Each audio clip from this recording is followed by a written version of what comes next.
আসসালামু আলাইকুম প্রিয় দর্শক, কেমন আছেন সবাই? আশা করি সকলে ভালো আছেন।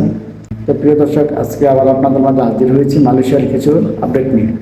সেটি হচ্ছে, আমার আগের ভিডিওতে আমি বলেছিলাম যে এই মাসে মালয়েশিয়ার কলিং শুরু হচ্ছে। আশা করা যায় যে এই মাসের অর্থাৎ আগস্টের শেষ সপ্তাহে কিছু কর্মী বাংলাদেশ থেকে মালয়েশিয়াতে যাবেন।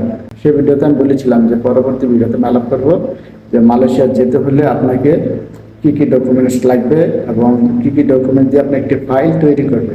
তো এই বিষয়টা আমি আজকে আপনাদেরকে এই ভিডিওতে জানিয়ে দেবো যে মালয়েশিয়াতে যেতে হলে প্রাথমিক পর্যায়ে আপনাকে কি কি ডকুমেন্টস সংগ্রহ করতে হবে এবং কি ডকুমেন্টগুলো দিয়ে আপনি একটা ফাইল তৈরি করবেন, সেই বিষয়টি আমি আজকে আপনাদেরকে জানিয়ে দেবো। সেই সাথে আরও কিছু তথ্য আপনাদেরকে জানিয়ে দেবো। আশা করি আপনাদের কাজে আসবে। না টেনে ভিডিওটি পুরো মনোযোগ সহকারে শুনুন, নিশ্চয়ই আপনার কাজে আসবে। তো প্রথমে জানিয়ে রাখি যে মালয়েশিয়া যেতে হলে আপনার কি কি ডকুমেন্টস লাগবে।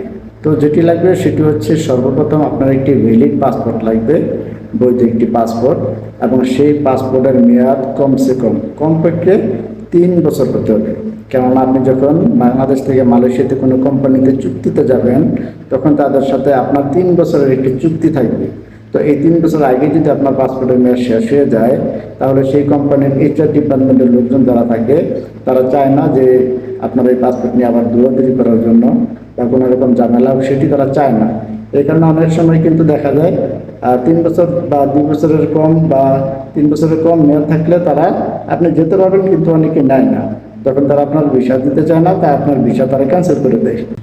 তো এই ধরনের কিছু ঝামেলা হয়। এই জন্য অনেক কোম্পানি আসলে 3 বছরের নিচে যদি কারো পাসপোর্টের মেয়াদ থাকে, তাহলে তারা নিতে চায় না।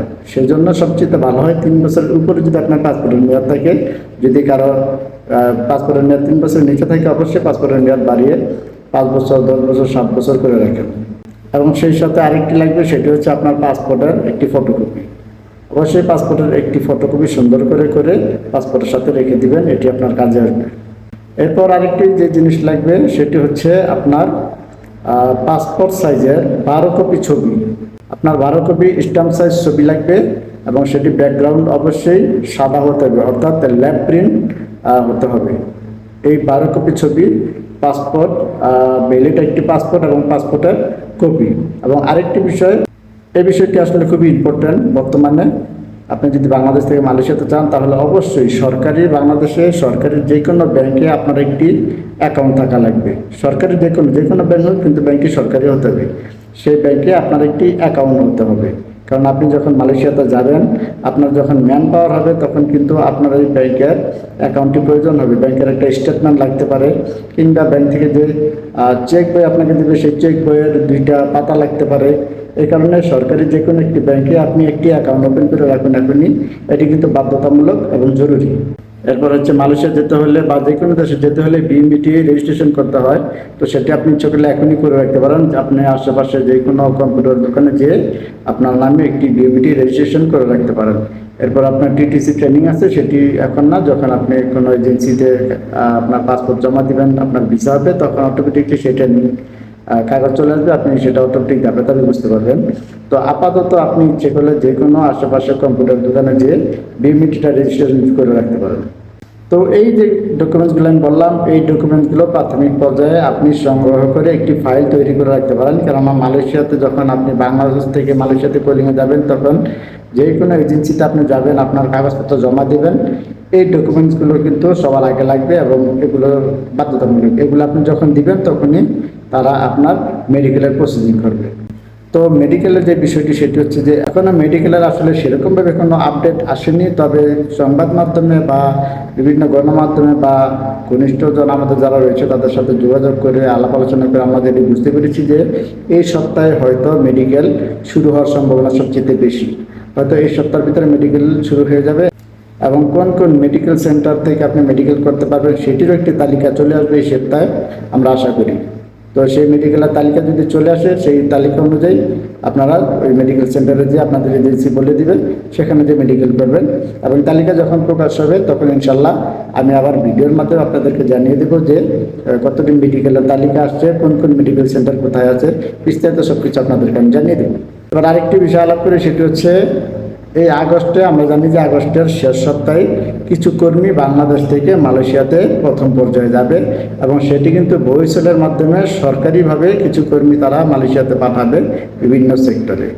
তো বহিঃস্থলের মাধ্যমে সরকারিভাবে কিছু কর্মী যাওয়ার পরে তারপরে হয়তো বিগত কলিংয়ে যেই কর্মীগুলো ফিঙ্গার করেছেন মেডিকেলের জন্য পাসপোর্ট জমা দিয়েছিলেন, কলিং হয়ে গেছিল কিন্তু যাইতে পারেনি, তো তাদেরকেই প্রথমত সবার আগে মূল্যায়ন করা হবে। হয়তো সেই লোকদের কাগজপত্র তারা যদি আবার যেতে ইচ্ছুক হন, তারা যদি আবার তাদের এজেন্সির সাথে যোগাযোগ করেন তাহলে হয়তো ওই লোকগুলোর ফ্লাইট দ্বিতীয় ধাপে হবে এবং তারপরে স্টেপ বাই স্টেপ সবার ফ্লাইট আস্তে আস্তে হবে। তো এই বিষয়টি মাথায় রাখতে হবে যে পাসপোর্ট দিলে কিছুদিন আপনাকে অপেক্ষা করতে হবে, কেননা সরকারিভাবে বহিঃস্থলের মাধ্যমে লোকগুলো যাবে, তারপরে বিগত কলিংয়ে যারা আটকা পড়েছিল তারা যাবে, তারপরে স্টেপ বাই স্টেপ আপনিও যেতে পারবেন, তবে একটু ধৈর্য ধরতে হবে।